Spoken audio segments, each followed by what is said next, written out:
په عمومي توګه په غوڅ اکثریت کې نو دا ناروغي چې هغه سرسري بڼه یې 6 نه تر 7 ورځو پورې سړی مخ په ښه کېدو کېږي، خو ځینې علایم کېدای شي 2 نه تر 4 اونیو پورې دوام وکړي. البته دا په هغه خفیفه بڼه کې، په هغه ډېره شدیده بڼه کې چې سړي ته دا اړتیا پېښېږي چې باید روغتون ته لاړ شي او د بیړنۍ درملنې هغه خونې ته سړی بستر شي، نو کې دا وخت څو ځله اوږد کېدای شي، حتی تر اونیو پورې هم د رغېدنې دا بهیر وخت نیولی شي.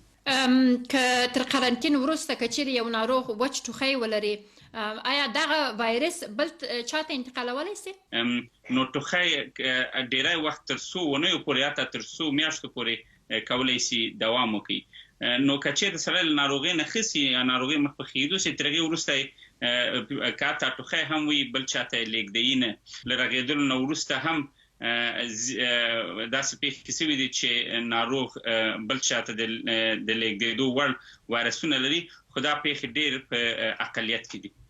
که چیرې یو ناروغ یو وارې د دې کرونا وایرس څخه ورغېږي، بیا په اخته کېدلی شي؟